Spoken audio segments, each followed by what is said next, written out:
Good.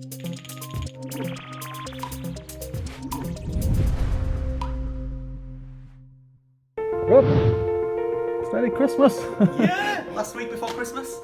So I think there's going to be a gap in devlogs, right? Yeah, this will be the last one of the year. Yeah. But yeah, we're just on sprint planning.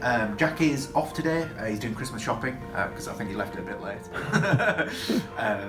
But yeah, for me this week, there's a few things to do with publishers that we can't really talk about.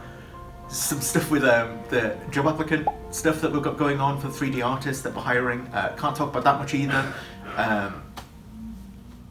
Yeah, what are you doing? You're doing some fun stuff though. So. Yeah, it's me. Totally different week. Doing a bit of research for Skyside Ranch, and what that entails is we have a bunch of games that I'm going to be playing through this week and making notes on certain aspects of those games that we might be sort of taking inspiration from, or what people do right and sort of learning from them. So yeah, hopefully show a bit of that. That'll be quite fun. Yeah, it should be. Yeah, you've got some good games there as well to play. Yeah, all of the similar vibe. And I think Jack's just doing more Colour Pixels stuff for the most part. Yeah, Skyside DLC, I think, for him, and maybe start on the Space 2, which is the one that won the Patreon poll, so... Yeah. Cool. Okay, so I managed to get quite a lot done today. As you can see, I did end up finishing the mountain path image, and overall I'm quite happy with it. I even included the sort of mountain goat concept art piece that I designed with Sketchbook I think it was a few months ago now. But yeah, overall, I really like this design. I did get some perspective in there, and I think it does work. If I spot something in the future, I will come back to it.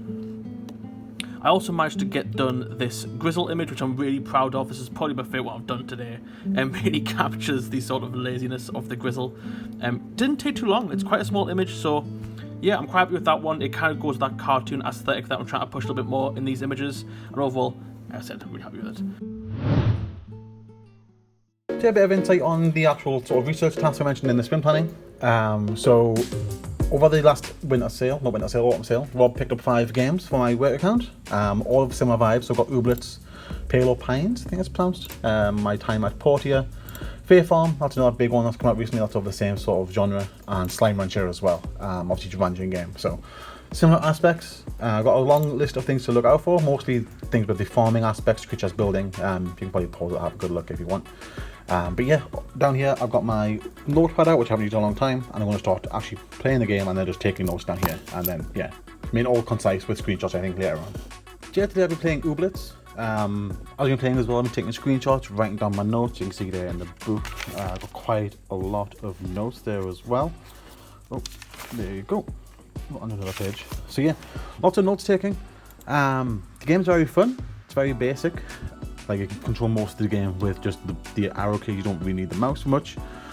But yeah, all those notes I've been taking in the book, I've gone over and put them all into OneNote here as well. So we've got the table here where I've kind of went into detail what it's about, notes on the area that it covers, the notes about it, and then relevant screenshots as well. So again, quite a lot of notes on Ooblets. Some of it's relevant to us, such as the farming and whatnot, which I can learn from that. Some of it's just cool as a fake alphabet. We have that as well. But yeah, hopefully that's good enough for Ooblets. We'll come back tomorrow with another game, and we'll see what we can learn from that one. Okay, so I'm getting pretty close to wrapping up the Skyside DLC for Coloring Pixels.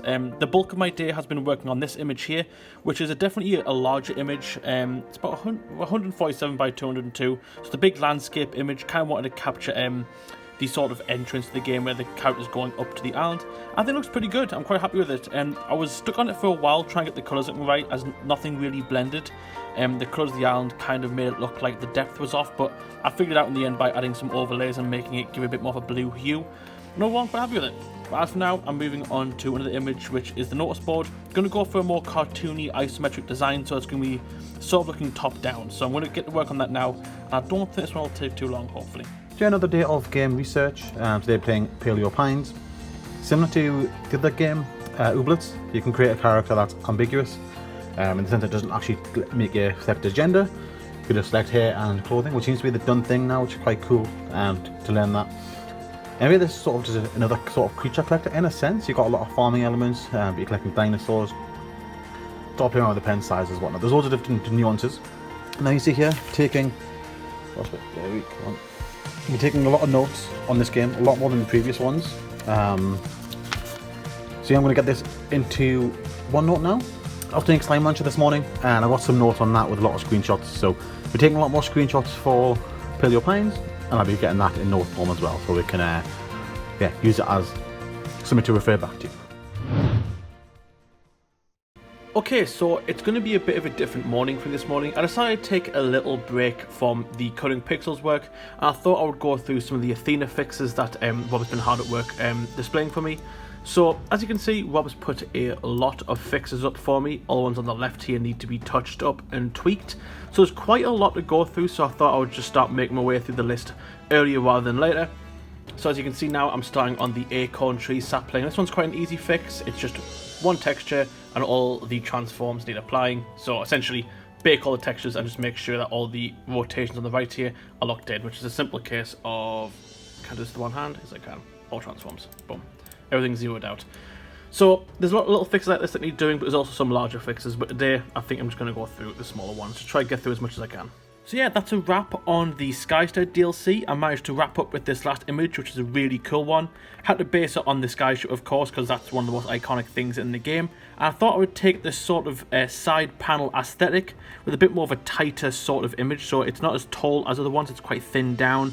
But I think that insinuates the speed. So obviously I've added in some speed lines here to try and make it look like it's going quite fast to the sky. And I've also put the sunset at the bottom of the screen this time as well. So it makes the sky ship look as if it's a bit higher in the atmosphere. And overall, I'm really happy with it, and this one was a really fun one to do. The ship itself didn't take too long to do. Bulk of the time was, of course, on the background, and I really kind of like this sort of golden frame I've added in as well. I think this might be the last image in the pack, because it's quite big. If not, it's definitely going to be one of the latter ones, so at least then it gets this sort of grandiose sort of appeal to it with this golden frame. Okay, so we just got done with the stream and we managed to come up with this really cool image. Initially it was supposed to be sort of, a very simple sort of space image, but Rob suggested doing a coffee mug in space. Apparently it's a Star Trek reference. I didn't get it, but overall it kind of works. So yeah, I'm pretty happy with this one. A nice little addition for the space pack, and overall looks pretty cool. Pretty happy with this one. So it's the last day of the year for 2023 for us here in the office, and I've been splitting up my task between two main things. So the first one is writing up my notes on my time report here, which again I played yesterday, but I didn't get around to putting the notes into OneNote to be shared. It's quite an interesting game, quite enjoyable, but there's fewer farming elements in it than we were expecting, but we're still learning a lot from it. There's a lot of sort of crafting elements that are quite unique, and this noticeable system is quite nice as well. You sort of get to pick and choose what levels you want to, or what quests you want to do. So it sort of gives a bit more freedom to the player. Some good, some bad things. We've made notes on all of it that I managed to play, so hopefully we'll learn a bit from that. It's quite enjoyable.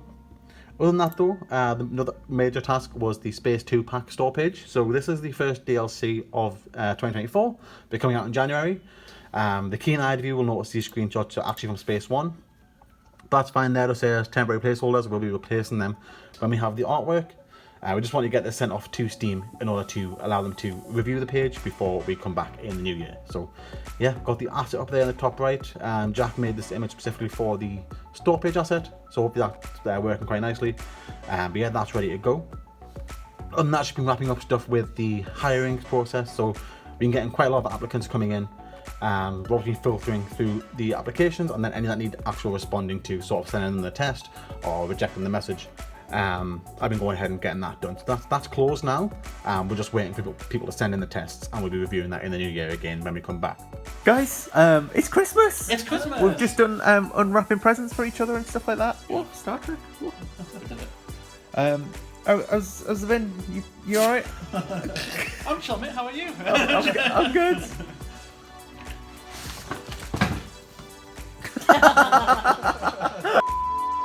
That's all I've got, mate.